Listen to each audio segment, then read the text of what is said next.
오케이. 질문을 합시다. 일단 바쁘신데 저희 인터뷰 응해주셔서 정말 감사드리고 질문 시작할게요. 오늘 질문 자유학년제에 관한 거에 대해서 저희가 질문을 할 거습니다. 네. 자유학년제의 경우 고액기지와 달리 공부를 소홀히 하게 되거나 특정한 진로 체험에만 몰리는 등 부작용도 나타나고 있습니다.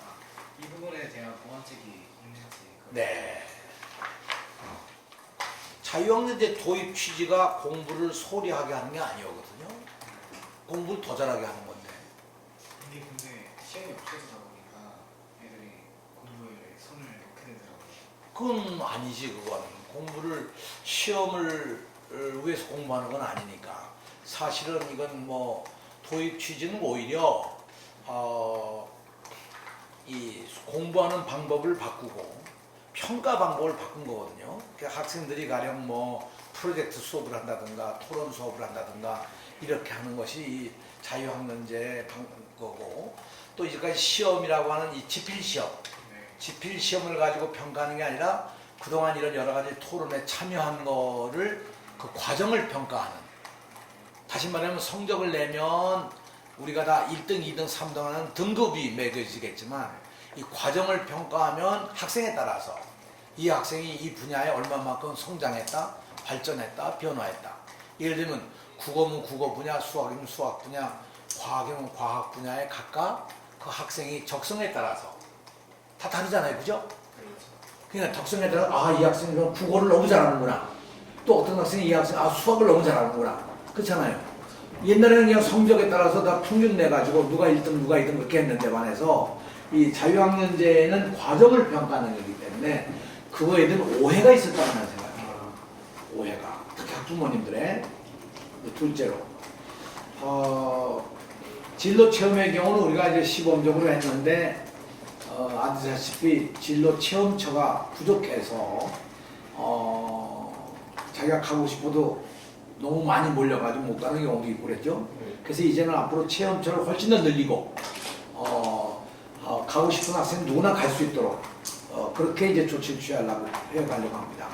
그러기 위해서 내년도에 중학교 선생님을 더 중학교에 증원해 드리는 걸로. 최소한도 학교에 따라 다르지만 한 분 내지 두 분이 아마 더 증원이 돼서 이런 분들이 자유학년제를 위한 역할들을 하게 될 거예요. 그럼 훨씬 더 좋은 환경이 되리라고 생각합니다. 네. 됐습니다.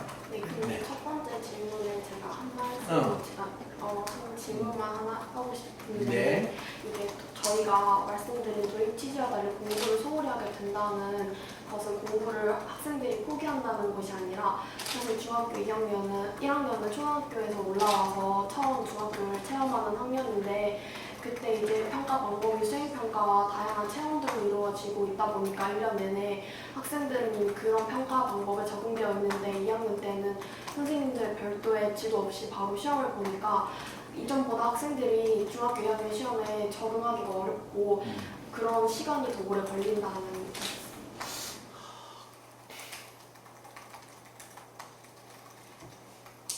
적응하기 어려운 건 아니죠. 시험은 뭐 보면 뭐 지필 시험으로 보나 다른 시험으로 보나 다 마찬가지지 뭐 시험에 적응되는 게 아니라 자꾸 성적을 생각하니까 그런 거죠.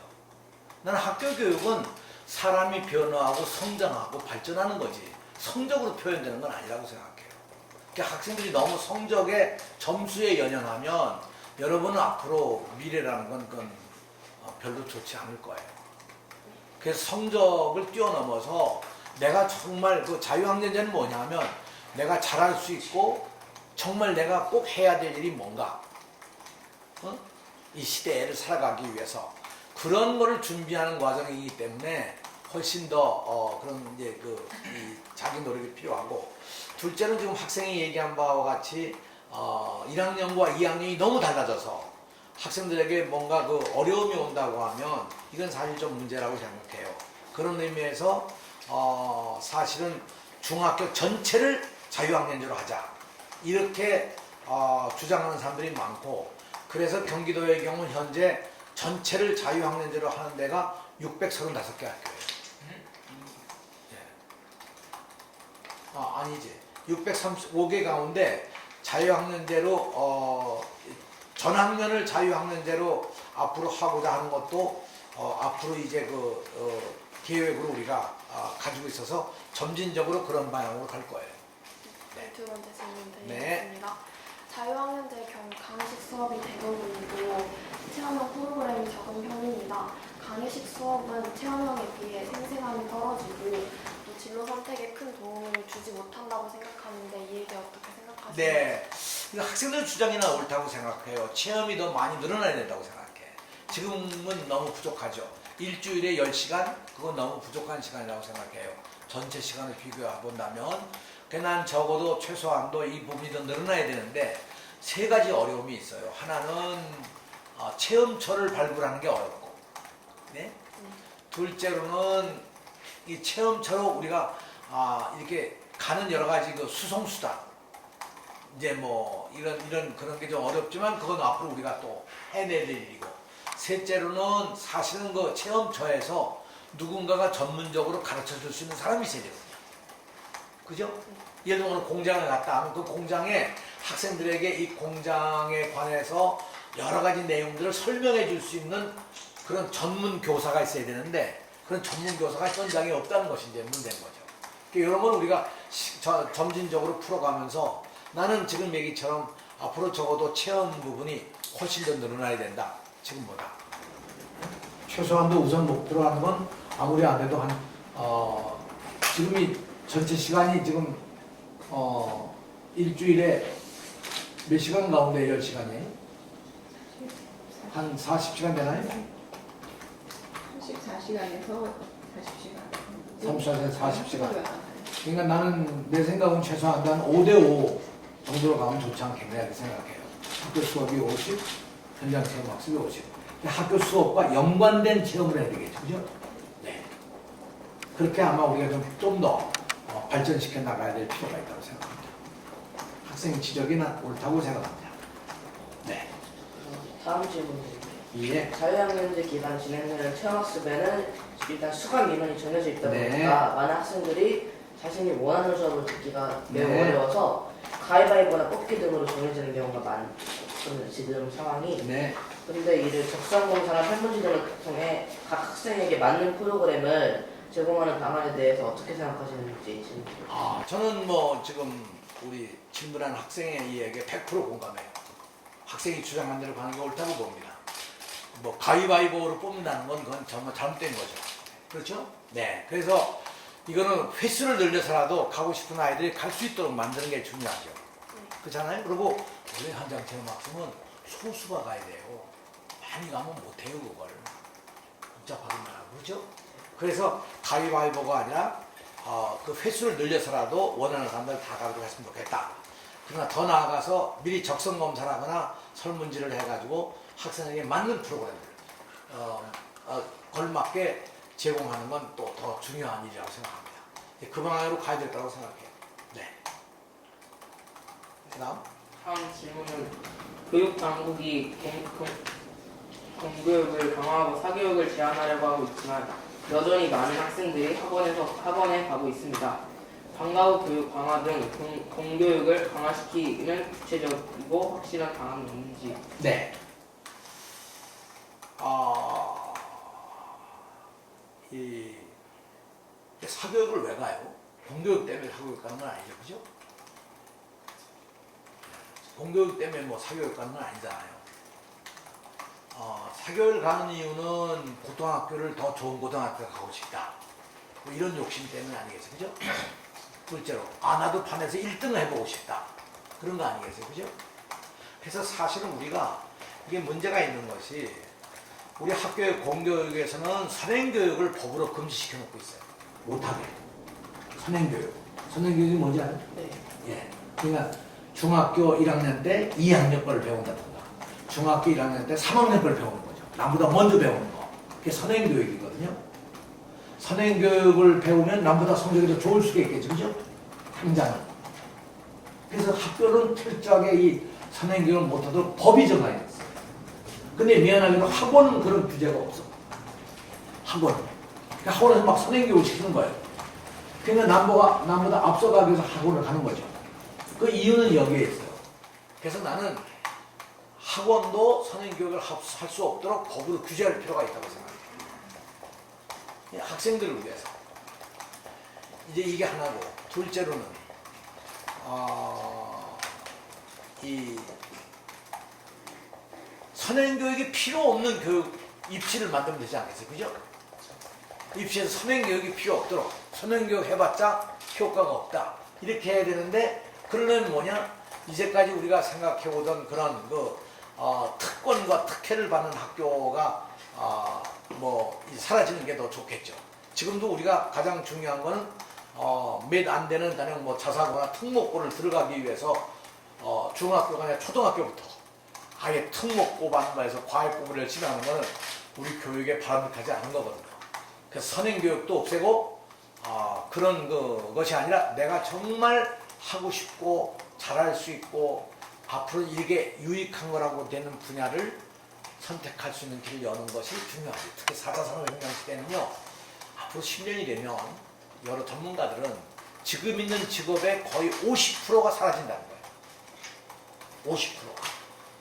지금 여러분들이 생각하는 이런 직업들 가운데 50%가 사라지면 지금 아무리 그런 직업을 위해서 준비를 해봐도 소용이 없는 거 아니겠어요? 그죠? 그래서 여러분들이 그런 의미에서 이 선행교육을 학원도 중지시키거나 또는 그 선행교육이 필요 없는 교육을 만들어야 된다. 둘째, 그러면 학교에서 뭔가 하는데 뭐가 부족하다, 나는 이런 걸 더 하고 싶다, 학생들 스스로가 뭔가 하고 싶은 끼도 있고 꿈도 있고 있는데 이런 걸 해나갈 길이 없다. 그래서 만든 것이 꿈의 학교. 동네에 나가서 다른 학교 친구들과 함께 어울려서 우리들이 하고 싶은 거, 야 우리 이런 거 한번 해보자. 예를 들면 우리 동네 지도 만들기, 이런 거 한번 해보자. 우리 동네, 우리가 사는 동네 지도를 한번 우리가 직접 만들어보자. 그럼 지도 만들려면 지도 만드는 법이 있죠, 그죠? 그걸 배워야겠지 먼저. 막 그냥 그림으로만 그려서는 안 되잖아요. 옛날 사람들은 지도를 만들 때 산이면 산 모양을 다 그렸어요. 이렇게 산, 강이면 강 모양을 이렇게 막 그리고. 근데 그것도 그리려면 그냥 그리는 게 가서 재야 될 거 아니에요. 그렇죠? 여기에서 저까지 몇 메다 보면 그걸 재야 될 거 아니에요, 다. 그럼 지금은 어떻게 재죠, 그걸? 강이, 가령 우리 동네 강이 이렇게 가고 어떻게 재 수 있을까요? 지도를 보고 잰다. 지도 위에서. 그래서 그 지도가 몇 분의 1이다 하면 거기다 그 길을 잰 거를 곱하기 하면 실제 길이 나오겠죠. 또 하나 방법. 또 다른 방법. 비행기나 드론 같은 거 날려가지고. 비행기가 드론을 날린다. 비행기를 날리면 돈이 많이 들어갈 거고, 그죠? 드론은 가능할 거예요, 그죠? 지금 드론을 날려서 사진을 찍어가지고 그 사진에 나타난 거 가지고 한번 이 길이를 한번 지도를 한번 만들어 본다. 좋은 답입니다. 또 다른 어떤 방법이 또 있습니다. 이거 생각해 보기로 하고. 그러니까 바로 이런 게 우리가 꿈의 학교에서 우리 아이들이 할 수 있는 일이에요. 우리 마을 지도 그리기 일을 한번 해보자. 그럼 지도를 어떻게 만드나? 지도가 어떻게 돼 있나? 지도의 역사는 무엇인가? 이런 것도 공부해야 될 거 아니에요, 그죠? 그리고 우리 동네 지도를 만드는데 정말 아주 최신을 만드는 여러 가지 방법이 있어요. 지도에는 그냥 그런 길이나 강이나 이걸 넣는 것도 중요하지만 뭐가 또 중요해요? 네? 중요한 게. 실제 도로 같은 거. 도로 중요하고, 그렇지? 도로 중요하다. 또 정보. 어떤 정보? 건물 그렇죠. 예를 들면 맛집이 어디 있냐, 시장이 어디 있느냐, 학교는 어디 있냐, 경찰서는 어디 있느냐, 뭐 이런 거죠, 그죠? 특히 특히 그 지도를 그릴 때 그것만 아니라 또 뭘 넣을 수 있을까요? 그 지도에다가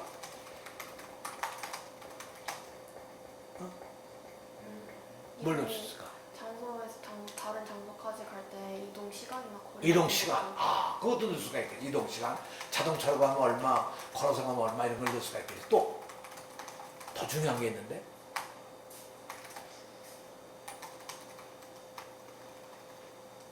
예를 들면 우리 동네에서 제일 위험한 장소. 여기 가면 위험하다. 조심해야 된다. 예를 들면 여기서 교통사고가 여러 번 났다. 여기서 강에서 우리 아이들이 수영하다가 정말 익사한 경우가 있다. 이번에 그 광주의 곤지암천에서 우리 학생이 또 하나 희생당하지 않았어요? 그런 걸 지도에다 넣을 수가 있겠지. 어떤 지도에도 볼 수 없는 학생들이 만든 지도.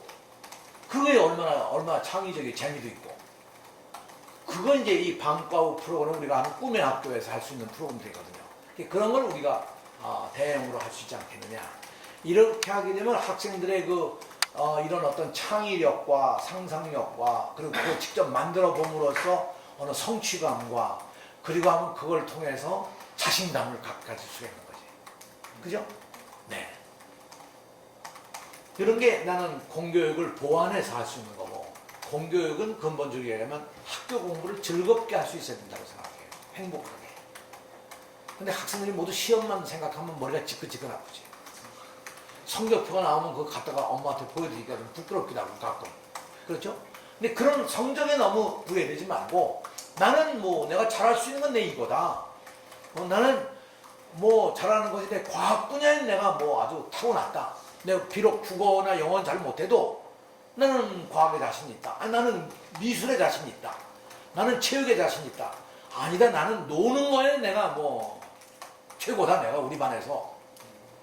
그런 것도 다 자랑스러운 거 아니에요? 그죠? 예. 그 다음 마지막으로 이번에 연임 선거를 치르고 민정상이 취임 1주년을 맞으셨는데 지금까지 소회와 향후 계획이 어떤지. 야, 이건 학생들 질문 치면 좀 어려운 질문인데. 네. 이제 우리가 교육정책이라고 하는 것이 교육감이 선택되기 전에 교육감은 공약이라는 걸 내버리죠. 그죠? 공약. 내가 앞으로 4년 당선이 되면 4년간 이런 일을 하겠다. 근데 그 공약이라고 하는 것이 사람들마다 다 다를 수가 있지. 그죠? 근데 교육정책은 가능하면 변하지 않고 이렇게 잘 이어져 가는 게 제일 중요하죠. 그래야 학생들에게 혼란이 없는 거 아니겠어요? 그죠? 예를 들면 혁신학교 정책이 있다. 혁신학교 정책도 잘 안 변해야 이게 꾸준히 잘 발전해 나갈 수 있지 않겠습니까? 만일 누가 와서 그걸 갖다 이렇게 흐트러 놓으면 이게 안 되겠죠. 그래서 나는 지난 2014년에 이 당선될 때 약속이 학생 중심의 교육을 펴나가겠다.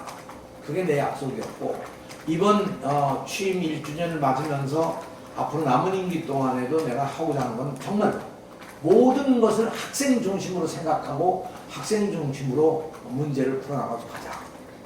그래서 이번에 처음으로 교장 공모 교장을 할 때 그 결정하는 사람들이 이 심사위원이 있지만 학생들도 투표를 하자. 우리 학교 교장을 뽑는데 우리도 좀 어떻게 토론도 하고 해서 어떤 선생님이 좋은가 하는 걸 해보자. 그래서 금년에 처음으로 8개 학교가 학생들도 투표를 했어요. 어떤 방법으로 하냐? 모바일 투표. 여러분들 이거 휴대전화 갖고 있잖아요. 이 모바일 투표로 학생들이 할 수 있도록 하는 그다음에 획기적인 방안을 내서 학생들도 이 선거에 참여할 수 있도록 교장을 선거하는데 그래서 앞으로는 그야말로 이 모든 것을 학교 자치로 가는데 학교 자치에서도 아주 중심에 서는 것이 학생을 중심에 세우자. 학생에게 이 정책이 좋은 거냐 나쁜 거냐를 제일 우선적으로 생각하자.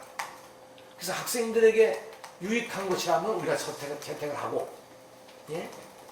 그렇게 나가자는 게 이제 기본 정책이고 앞으로도 나는 남은 임기 동안에 그렇게 해가려고 합니다.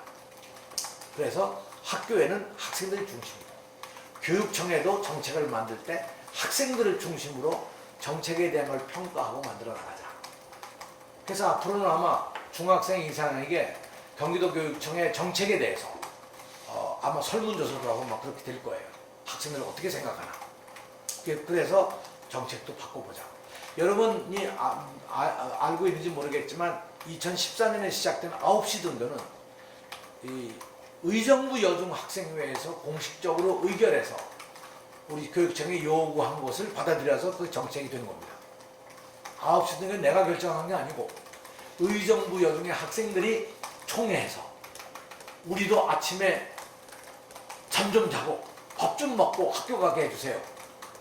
그러니까 아이들이 주장한 얘기를 학부모들 중에서도 반대하는 사람이 있겠죠. 그죠? 또 선생님들 중에서도 반대하는 사람이 있을 거고, 그러나 그걸 다 물리치고 학생들이 원하는 걸 우리가 한번 정책으로 들어주자. 그게 지금은 아주 잘 돼 있다고 생각합니다. 특히 청소년기에 아침에 30분, 20분 더 자는 게 여러분의 두뇌 성장에 엄청난 영향을 줍니다. 이건 의사들의 연구 결과에 나와 있는 거예요. 아침에 늦게 자는 건 문제가 아니지만 아침에 10분, 20분, 30분을 더 자는 것이 첫째 시간부터 집중력을 늘려준다는 거죠. 이 근래에 우리가 조사한 바에 의하면 요즘에 첫째 시간에 조는 학생이 현저히 줄었다는 겁니다. 아침잠을 자고 오기 때문에. 거기다 아침밥까지 먹으니까. 그리고 부모님들하고 얘기할 시간도 있고. 여러분 아버지 얼굴 볼 시간이 거의 없잖아요. 근데 아침밥을 먹으니까 아버지를 만나서 얘기도 할 시간이 있다. 이게 얼마나 좋은 거겠습니까? 학생이 제안한 거거든요. 그래서 앞으로도 경기도교육청은 학생 중심의 교육을 해나가도록 앞으로의 계획도 그렇게 갈 겁니다. 자, 됐습니까? 네. 네. 마지막으로 혹시 질문할 게 있습니까? 여기 없는 거. 있긴 있어. 얘기해봐요. 이게 내년에 외부가 제정이 되잖아요. 어? 외부 제정이 되잖아요. 다시 재제정이. 아, 재지정이 된다? 아, 평가를 해서. 예. 네. 근데 혹시 그 지금 준비하고 있는 학생들이 있을 거 아니에요. 2학년 중에서도. 근데 만약 그게 내년에 없어지면 그렇게 준비한 학생들은 뭐가 될지. 중면 학생은 일반 고등학교 가면 되는 거죠. 네. 일반 고등학교에서도 그와 비슷한 교육들을 다 해줄 거예요. 여기에 너무 걱정할 거 없어요. 예를 들어서 우리가 부천시 같은 데는 부천은 원래 부천시에다 과학고등학교를 만들자 이런 생각을 했었어요. 그럼 하나의 학교만 좋아지는 거지 나머지 학교는 다 상대적으로 좀 상실감을 갖는 거 아니겠어요? 그죠? 부천이 28개 학교가 있어요. 그러니까 우리가 다 모여서 논의를 여러 번 한 결과 과학고등학교 하나를 만들지 말고 모든 학교를 과학고등학교처럼 만들자. 그래서 28개 학교를 다 교과 중점 학교로 만들어서 어떤 학교는 과학 중점 학교, 어느 학교는 외국어 중점 학교, 어느 학교는 예술 중점 학교, 어느 학교는 국제화 중점 학교, 인터내셔널 중점 학교. 이렇게 학교마다 정해가지고 중점 학교를 만들어서 28개 학교가 다 아주 특색 있는 학교를 만들었어요. 그 자기가 하고 싶은 학교를 찾아가면 되는 거죠. 그렇죠? 네. 나는 그 부천에 있는 학교가 굉장히 성공적으로 지금 가고 있기 때문에 여러분들이 혹시 외고를 못 가더라도 이제 모르겠어요. 안양은 어떻게 될지 모르지만 안양도 아마 교과 중점 학교로 고등학교를 다 만들어갈 가능성이 있다고 생각합니다. 그러면 여러분들이 외국어 중점 학교로 하고 싶으면 외국어를 더 하고 싶으면 외국어 중점 학교로 가면 특목고 이상의 여러분들 효과를 낼 수가 있는 거겠죠. 그래서 우리가 이 제도적으로 다 대안을 갖고 있어요. 특목고가 없어지면 모든 학교가 다 특목고 비슷하게 가게 하자. 더 잘 공부를 할 수 있는 분위기를 만들자. 네. 저는 지금 다른 공감하시죠? 네. 저 아저씨도 공감하시잖아요. 네. 그러면 지금 다른 기자들 2학년인데 저는 지금 중3이고 네. 이제 경기 외고를 준비 중인데 그러면 제가 외고를 준비 중이더라도 만약에 재지정 평가가 또 다른 결과가 나오면 모든 고등학교가 전 외국어 중점학교를 찾아가면 되는 건가요? 외국어 중점 학교가 되는 학교를 찾아가면 되겠지. 네. 내년에 그건 가봐야 알지만 내년에 만일 내년 아니죠. 지금 중3이에요? 네. 내년까지는 갈 수 있을 거예요. 내년 입시까지는. 네. 문제될 게 없어요. 학생. 여기 중2는 문제가 있어요. 중2는 문제가 있어요. 그리고 지금 다니는 학생들도 다 외고로 졸업할 거예요. 다니는 학생들은. 그러나 내년에 들어간 학생들은 이제 내년에 평가하기 때문에 내년에 들어간 학생은 문제가 없고 후년에 들어간 학생들은 문제가 좀 있죠. 있을지 없을지 잘 모르니까. 네. 그러면 또 다른 질문. 중요한 질문 했네. 네. 쌤, 저 질문 또. 그 자사고를 폐지하려는 이유에 찾아보니까 많은 사람들이 교육 격차를 방지하기 위해서 자사고를 지금 폐지하고 있다고 했는데, 그럼 특목고에 대한 생각은, 개인적인 생각은 어떠시고 이후 폐지 어떻게 되는 건지 궁금합니다. 이게 여러분이 이걸 아셔야 돼요. 가령 용인외고 같은 경우는 신입생을 전국에서 모집합니다. 그러니까 용인에 있는 학생도 들어가기 힘들 뿐만 아니라 경기도에 있는 학생도 들어가기 힘듭니다. 들어가도 아마 10% 20%는 못 될 거예요. 다시 말하면 나는 이 자사고나 특목고를 들어가는 목적이 서울에 있는 좋은 대학을 들어가기 위한 목적 아니겠어요? 그죠? 그러나 앞으로 5년이 지나면 4차 산업혁명 시대에는 여러분이 어떤 대학을 나왔냐가 문제가 아니고 여러분이 어떤 일을 정말 할 수 있느냐는 능력의, 역량의 문제가 훨씬 더 중요한 때가 와요. 이제 대학을 어느 대학을 나왔느냐 이게 문제가 아니고 이제까지는 대학을 어느 대학을 나왔냐 가지고 사람들이 많이 평가를 했어요. 그러나 앞으로는 대학을 어디 나왔냐가 문제가 아니고 정말 내가 할 수 있는 일, 자신 있게 할 수 있는 일, 남들보다 더 잘 할 수 있는 일, 또 남들과 다르게 할 수 있는 일이 뭐냐, 그걸 가지고 있느냐, 그게 굉장히 중요한 평가의 기준이 될 거예요. 그래서 앞으로는 학교 공부를 할 때 성적이 우수하게 되는 게 아니라 자기 능력을 정말 최대한 발휘할 수 있는 그런 분야를 선택해서 자기 분야의 개성을 가져야죠. 그래서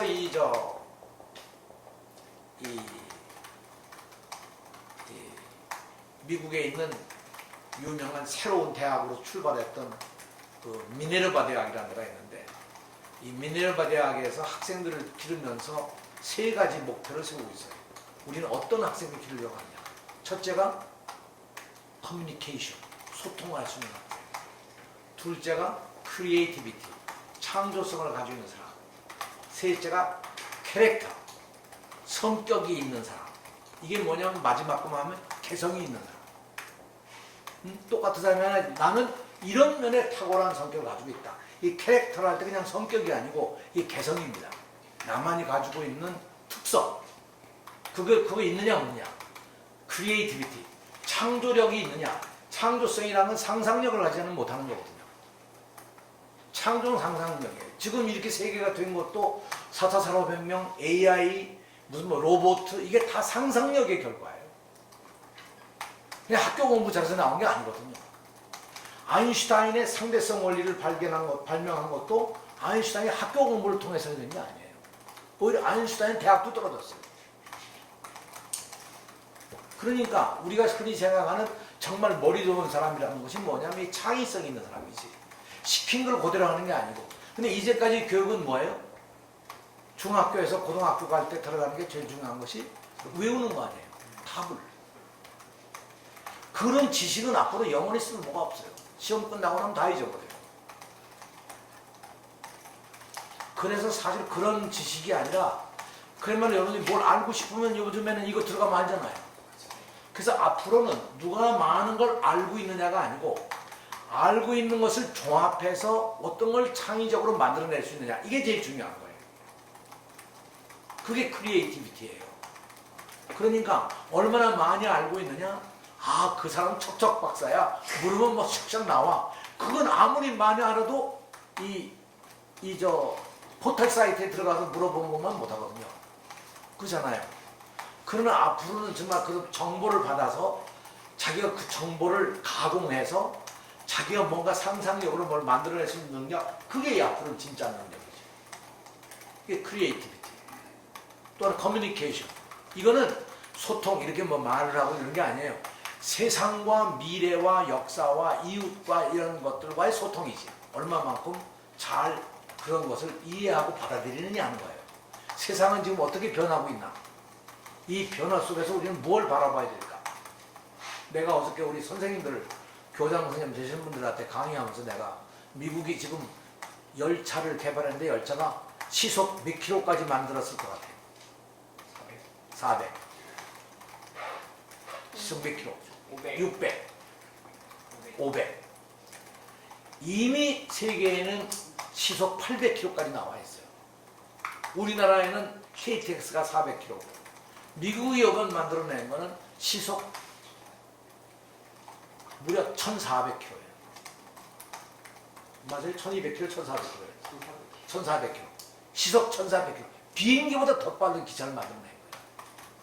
그러면 이 기차를 타면 이론적으로 보면 우리 저 서울에서 부산까지 20분이면 가는 거죠. 20분. 그러니까 지금은 속도의 시대예요, 이제. 어마어마하게 세상이 빨라져 가고 있는 거예요. 그러니까 우리도 지금 그거에 맞춰 가려고 그러면 우리 공부도 그렇게 가야 된다는 거죠. 지금 이미 우리가 학원에 가서 공부하는 건 완전히 올드 타입이고 옛날 얘기예요. 그거 가지고는 앞으로의 미래를 여러분이 만들어 갈 수가 없어요. 그걸 앞질러 갈 수 있어야 되는 거지. 그러려면 학원을 가는 게 아니라 여러분 스스로가 스스로 생각하고 공부하고 노력하고 책도 읽고 이 세상이 변하는 것도 바라보고 야 어떻게 하면 1,400km를 달리는 걸 만들어낼 수가 있지? 그거 참 신기하잖아요. 그런 것도 한번 생각해보고 그래야 되겠죠. 여러분들이 그런 노력을 하면 좋겠다고 생각합니다. 예. 이제 그 정도로 할까요? 네. 재밌었어요? 네. 재미가 별로 없었던 거 아니 같아요. 계란 보람 있었어요? 네. 좋습니다. 내가 이제까지 초등학생도 해보고 고등학생도 해보고 중학생은 처음 해봤는데 중학생들도 아주 좋습니다. 우리 안양 학생들이 아주 탁월합니다. 네. 우리 서로를 위해서 박수.